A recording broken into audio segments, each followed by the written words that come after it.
Hi, we're here with Dr. Agustín Irrizarry, PhD in engineering from Iowa University. You've been a part of the faculty of the engineering department at the University of Puerto Rico in the Mayaguez campus, and you've also been part of the board of director of PREPA, which is the Puerto Rico Power Authority. And the reason why I wanted to talk to you a while is concerning a letter that a group of engineers got together and wrote to the Judge Taylor, that's the judge in charge of analyzing what we're going to do in the case of Puerto Rico's bankruptcy as part of the government and also as part of PREPA. I know that for many years you've been proposing a system where it's dominated by rooftop solar panels, and a lot of people think that's not feasible, even though we have more light than other parts of the world. And it's kind of strange to see that Germany is using a lot of solar and they don't have the amount of energy that we have. But I know that you really believe that this is feasible, as well as the others that are part of the signers of this letter. So I would like you to give me a little bit more of an explanation how you visualize the system for Puerto Rico. Well, thank you for the opportunity, Elisa, and we do believe it to be feasible, and it is feasible right now when you have rooftop solar photovoltaics installed on a net metering scheme. And if you're using the electric network to store your power and use it back at night, as we do in Puerto Rico right now, it is completely feasible. Electricity from solar panels in Puerto Rico at current prices is easily between 9 and 10 cents per kilowatt hour, and it is impossible for the electric utility to sell it at that price. Currently we are paying between 20 and 21 cents per kilowatt hour. So if we are to receive storage service and frequency signal from the reference from the network, the utility could be selling those services and getting money in the process, and creating an environment where this solar rooftop system is more and more viable. It will become even more viable, as we foresee, when storage prices go down. And we have seen a number of studies, and we are performing studies to determine when we will arrive to grid parity, same price as buying it from the grid, for a combination of solar panels and storage. And we believe that we are going to get there sooner rather than later, and we are warning the board, and we are advising the judge not to close their eyes to that opportunity we now have, the opportunity to, instead of investing money into a whole system, to leapfrog, to move forward to a new generation of power system. That's your specialty, power electric system, right? All the persons that signed this letter, we are 7 people that signed this letter, we all have PhDs in power electronics or electric power systems. We have been doing research and working in the electric industry for many years. We have done research specifically applied to Puerto Rico and renewable energy to create more and more integration of renewable energy into the power grid, to change the power grid to accept more renewable energy. And our experience shows that we are on a road that will lead us away from the traditional power system. The power system of the future will not be the same as the one we have seen before, and the utility business will have to change. Doctor, you talked about reference is something that the grid has to provide in cases where you have a solar system installed in, let's say, a house. Many people do not understand that, and people think that if they're going to sell it all to the energy company, they don't have to have a battery. So can you explain to me what the battery does and what the reference with the grid is, so that people that are trying to understand this, and even people that are going to take decisions that are not knowledgeable, they can understand why we still have this golden opportunity, because the grid is necessary, something that will not be that necessary once the prices go down, because people will be able to function independently because it would be much cheaper. So can you give us that money relationship and the technical reasons why? Solar panels produce electricity that is direct current electricity, DC. Our homes are equipped with AC, alternate current devices. So we use apparatus that's called an inverter that changes DC to AC. Those inverters come in essentially two flavors. Ones that are connected in parallel with the electric utility, and then they use the reference, the frequency, the AC power, and the voltage from the electric grid, and that's what you normally have in net metering. But if you have an inverter that uses batteries, then you get your voltage reference from the battery. So you can either have one or the other. There's some of them which are do both. They can work connected to the grid and with batteries at the same time. So if you are not going to invest in batteries because you have the grid, the utility has the opportunity of selling you those services. We don't believe they should be for free because they cost money. They should have a fair price. And what will be a fair price? It will have to be a competitive price, a price that will probably be higher now than it will be in the future, because as we approach a more and more affordable storage, then the utility prices will have to come down as well. So this would provide a way for people that don't have that much money to get at least the panels right now, and then provide what they don't use will be something that the power utility can sell to other people. It is a way of making it more affordable, because as you said, you could buy your inverter and solar panels and use the electric grid at an affordable price, while the batteries get cheaper.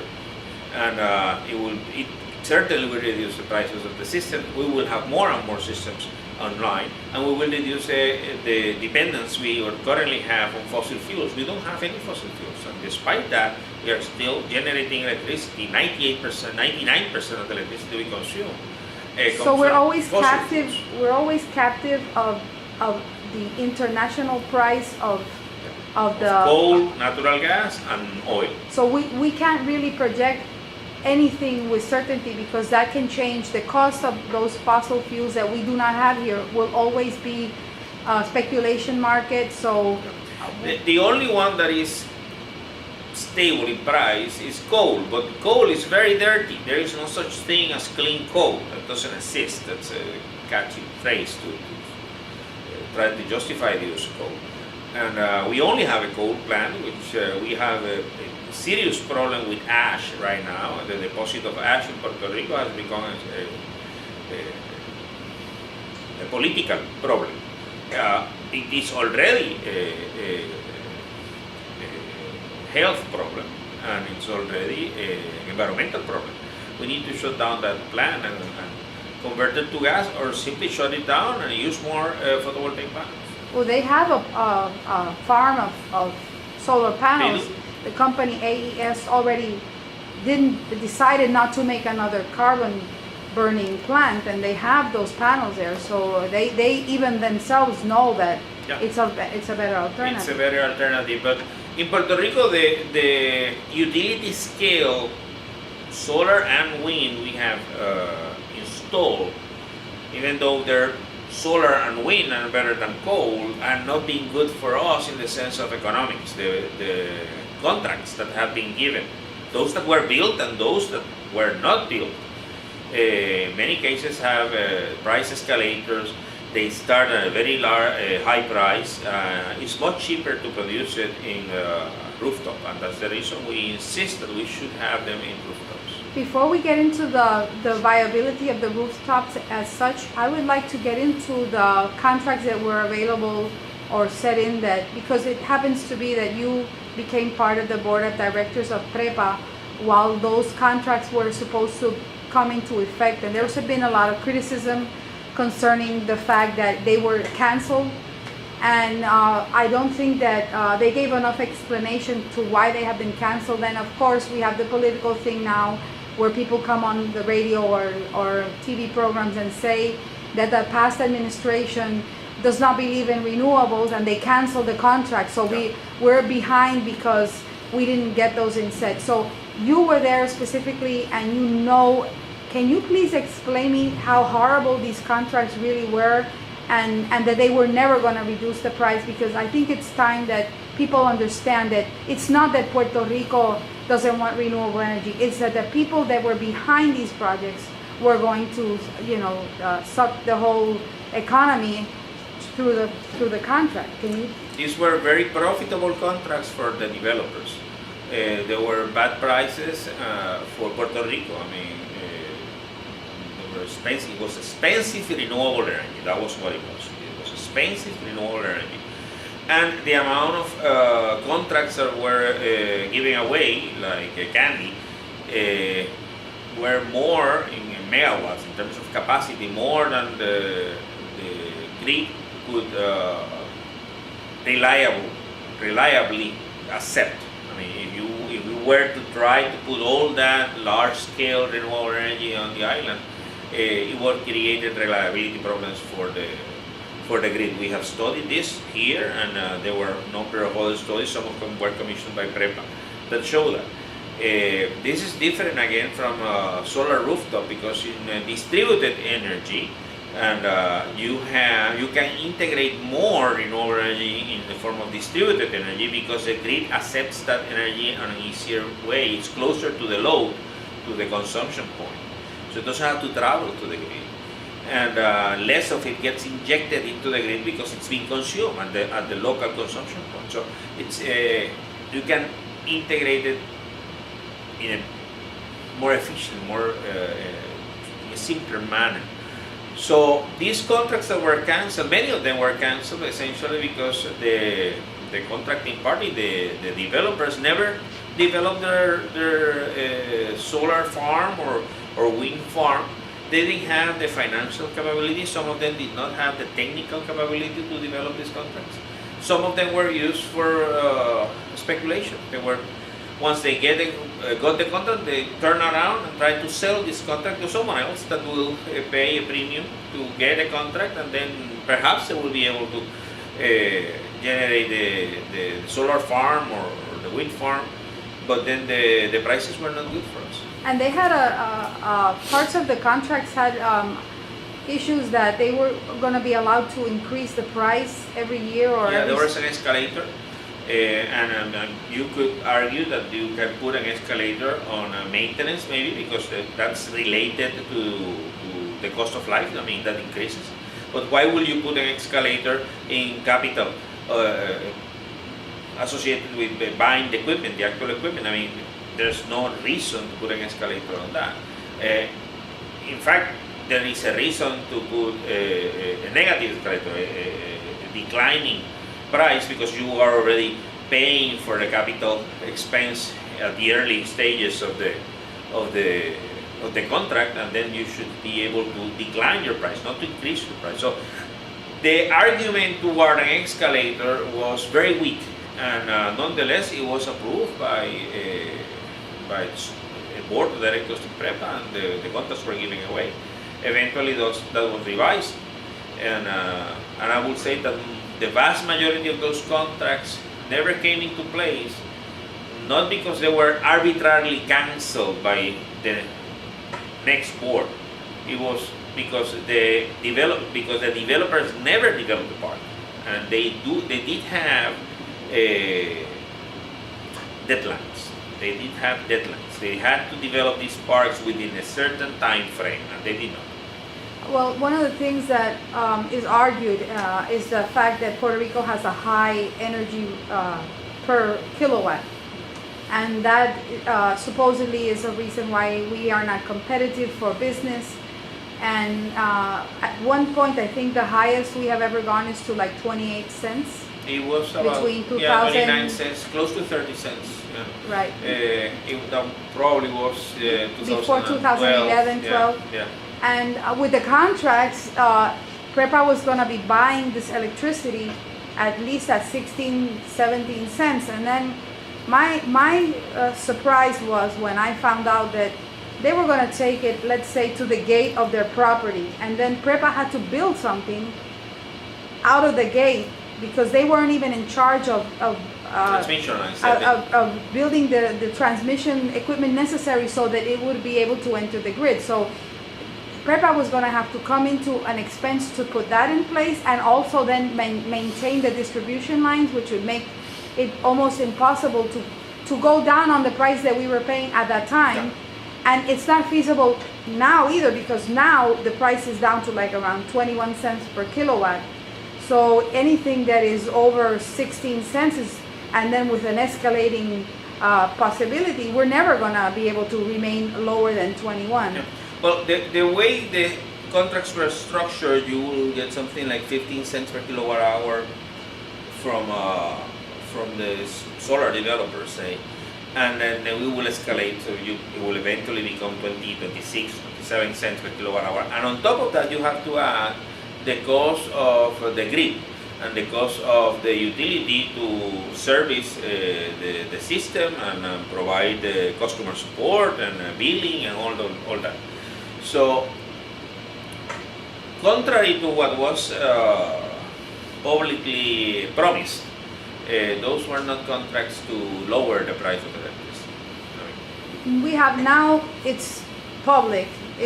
We have known that since the economic crisis of 2007, we've had serious problems here. We've been actually in almost like a recession here economically. We have many people have left the island. We also have a lot of business that left because of the commercial treaties with other countries, and we had been a big pharmaceutical industry-oriented economy, and all of a sudden a lot of them left for that reason, and people are leaving because they can't find a job here. So little by little we have less customers and less demand for the energy that we already produce. And then we come into the Promesa Act to manage this crisis, and actually right now we're in the bankruptcy court. The government's in the bankruptcy court, and PREPA is also in the bankruptcy court. And so your proposal, it's like a now or never opportunity. If we don't do this now, from what I've been listening to you and other people tell me, we're going to lose the clients that could generate some income for the authority. So these debts that have been promised for the next 28, 30 years, if there are no clients left, they're never going to be able to get their money. It's not a matter of pay the next 3 or 4 years and then close down the company. Can you give me some more information on that, and how we can really get this project to start running with native energy resource, which is the sun and maybe a few of the other things that are available? How we can really get this to work where it'll be a win-win situation for the customers, for the people that have to get paid, the money that's been loaned, and for even the workers, because panels need maintenance and other things, and I would like you to give me more information on that. It is a moment of crisis in Puerto Rico, economic crisis, but it's also an opportunity to rethink the things we do. And we have an old power system, old in the sense that it was designed with the economics of scale, fossil fuel generators in mind. That's what we have, and that's the way systems have been designed around the world for many decades. But now we have a significant technological change, which is the very affordable solar panels, and sooner rather than later, very affordable storage, and that changes the whole industry. The electric power system industry will change, and this is not a political change, this is a technological change. Very hard to stop individuals in their own home from buying what they want to produce their own electricity and simply defect from the electric grid. That will happen. It will happen here, it will happen in the US, it will happen in Europe, it will happen everywhere, I believe. Here we have an incentive to do it sooner rather than later because we have expensive electricity. The idea that we can use this opportunity, okay, to invest in this new type of system and have a transition where we will have some fossil fuel plants that will be used primarily for the purpose of bringing more renewables into the grid. That should be their main goal, the ability to integrate more and more renewables into the electric grid. that should be the guiding principle in investment. We are concerned that there is this idea that by simply selling the public power utility we have now into private hands, things will be solved magically. And that's not true. I mean, wherever, if you can sell it to private hands, but if you keep the same type of system, then we are still tied to fossil-based fuel, and we are still tied to expensive rates, and we are still tied to not being able to transition into new technology and use our own resources to save on fuel and use the money to invest it and develop our economy. So that's one of the reasons we wrote the letter we wrote. And I believe that's it's important that someone comes into the record and states the different future, and a different electrical future is possible, that the technology is available, that is becoming available in an economic manner faster and faster, and you cannot ignore that in the process of restructuring or thinking about the economy there. So in other words, nobody's going to want to buy the company because of the distribution business is not the way it is right now. It's going to be obsolete, and people can become independent. It could become obsolete. I mean, say you have a private investor that decide to invest in power plants and the grid, and suddenly the prices of electricity from photovoltaics combined with storage decline in such a manner that people started defecting the grid. That investor will never recuperate his investment, and that investment is likely to be challenged. So remember that when you give a private investor an electric power system, you are not guaranteeing under any circumstances a profit. You are providing an opportunity to make a profit. But they have to compete. They have to compete with what? Traditionally, they had no competitors because they call it the natural monopoly, where no one else is providing the service. But now you do have a competitor, because now you can install your own system and. Well, before there wasn't even solar. When the system was designed here, there was no solar, so we only had fossil. There were no alternatives. Now you do have alternatives, so you have to rethink the whole economics of the industry. And how do you visualize? I mean, the other thing that I really think is something that is an asset and a point, a good point, is the fact that this is a small island. We have limited land, and when you do these big projects, you have to take pieces of land. We've had issues with that already because we need the land we're not sustainable in food terms either, and there's a lot of people, so we can't use as much land like other places that have big spaces with nobody living there. So, but the roofs are already there, the land is impacted with the property that's there. The roof is doing nothing else anyways. It's right there, as you say, where the consumer is living downstairs. So is there a money calculation done that I know you have a whole piece that you wrote, a whole study that you did, but I would like you to explain to people why they should all go behind this idea and ask, and demand that this be the way to go. When you generate electricity in a fossil-fired generator and you pass it through the electric grid, even if you generate electricity in a solar farm or a wind farm, when you pass it through the grid we already have, there is 16% losses, electrical, physical losses, theft, and unaccounted for, and other losses. So if you are consuming 1 unit of electricity, 1 kilowatt hour of electricity, and you are generating it at a faraway plant, you need to generate 1.16, 1.15 kilowatt hours to get one here. While if you are generated on your rooftop, you only have to generate 1 kilowatt hour. So you immediately get a 15% boost in your efficiency. So that in itself is a strong economic argument to solar, particularly if the solar and storage are at such price that makes economic sense to invest in that. And as I said, in Puerto Rico, Using the grid for storage, net metering is right now is far more affordable than buying it from the grid, and storage is becoming cheaper and cheaper, and we will be achieving grid parity sooner rather than later. There are other advantages also, as you said. We do not have that much land. Much of our land is very good land for agriculture, and we should be dedicating it for agriculture, since we already have the alternative of installing large quantities of solar panels in rooftops. The resource, the roof resource is there, it's available, we should exploit it.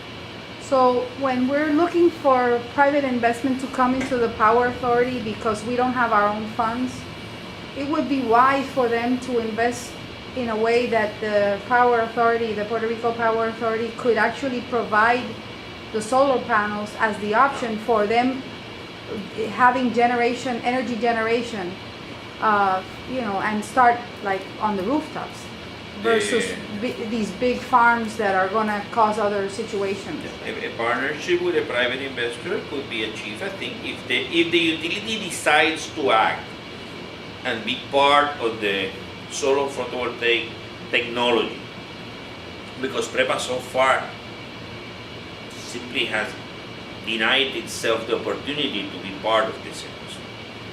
They decided they don't want to do this. But if they decide they want to do it, they could probably find a private investor that will put the money up front to buy the equipment and install it. And then the utility will sell the electricity to the customer, but instead of selling it from fossil fuels, you will sell it from the panels it already installed in the rooftop. And then you can come up with an economic model where at the end of so many years, that structure becomes the ownership. The ownership could go to the customer, of course, for a certain amount of money. And in the meantime, the utility will be selling electricity and will obtain. It will have to share the sale with the investor, of course. But I believe that there is margin because, as I said, the electricity from the grid costs 21 cents, while the electricity in the rooftop will cost if you invest your money, costs about 11 cents or 10 cents or 9 cents, depending on how much sunshine you're getting. So there is a nice 10-cent spread there that can be used to make an economic model that works for all parties. I know that the mentality has to change, and I also know maybe it's in part it might be from the people themselves that are working on the technical controls that are in the company. But we also know there's a big problem with the political influence and the constant change that we have in people that make decisions in the company, because they have a certain amount of people that come in as what they call puestos de confianza, which means people that we are going to put in a position that are of our trust, the government in power. Plus many of the seats in the board of directors of the power authority are also people that are named by the current governor. And constantly we have seen that even when you have good people that have been named in the board of directors, they have to leave, because not because they're not doing a good job, but because there's another political interest going on. And I'm concerned in your case in particular. We finally had somebody when you were representing the consumers, but you were an engineer. And many times things are not published, but you had a good insight from both aspects, plus the concern to protect the consumers. And that is something that is even been eliminated now. We don't even have, they eliminated the two consumer elected officers, plus the industrial representative who was another elected position by the consumers. They have been eliminated. Since we have people that are not local, that are looking at what they think is going to be done, what kind of an administrative structure do you think we can have? Because it's obvious that that we have to try to get the political thing out so that it can work in a technical sense. What kind of comments you have on that, and what kind of recommendations you have? When I say we, I mean myself and Juan Rosario, who was my partner while we were in the board of directors. We were both elected to the board of directors. those positions now do not exist. So the current law it has position for one representative of the people that should be elected as well, but DACO has to do that, and they haven't done it. The government hasn't moved to fill that vacancy. We submitted a proposal to the Puerto Rico legislature when we proposed that we had we eliminated these appointments, political appointments that are done every time a different party comes into power in Puerto Rico. And we asked for a board that was assembled out of what one used to like to call the living forces in the island. The residential consumers, the commercial consumers, industrial consumers, representatives from the workers, representatives from the local banking industry, the cooperativas, and then we eliminated completely these ex officio members that come in because they are the Secretary of Economic Development or something like that. I mean, this is a fossil idea that may have made sense when Puerto Rico was in a developing stage and we were electrifying the island. We used to have the Secretary of Transportation in the board of directors. Well, that made sense when you were organizing your roads and your electric system side by side because we were electrifying, but nowadays that doesn't make any sense. So we did have a proposal to take the politics out of the board of directors, but that never went through. What we got was a different law that wanted people to be you either have to be an engineer or a person from finance or a lawyer or something like that to be part of the board. And they don't even have the technical critique to know if something is going to be feasible in many cases. Well, there are different types of boards. And there are boards that are more legislative than others. There are boards that are hands-on boards, and there are boards just set up a direction and let the executive run the business. And in the case of PREPA board, we needed a very hands-on board while things had to be reorganized. After that, we probably could do it with a smaller board, with less members on the board or anything. But it's a complex situation. Nowadays, we do not have any representative from the consumers in that board. That's very concerning. And most of, as you said, we used to have a board, interim board, I will call it, that essentially none of the members were permanent residents of Puerto Rico. So they were not. I don't think they were greatly concerned with the situation. Puerto Rico, they'll get the electricity in their home anyway because they don't live here. So PREPA is a complicated machine, and it will have to be redesigned and rethought in order to be able to survive and operate on a new electric power system utility business. We are afraid that they might not be able to make the correct transition if they keep attached to the old one. I want to know all the secrecy that goes on many times when these contracts are being signed in or amended, like what happened with the AES contract, where nobody knew that they amended it, and the contract originally was supposed to have all the coal ashes taken out of the island, and Yes. we had this change, which is creating a whole health problem and a community problem and a political problem and a security problem, because we see the police are all there, and they have public escort for their personal private company. We know, because it's coming out in the news now, that there's all kind of corruption schemes going on where people that are part of the company are taking money under the counter to allow certain businesses that are not necessarily the best, like buying the wrong kind of fuel that is not the same quality, which is coming out also in other countries like Brazil and other places.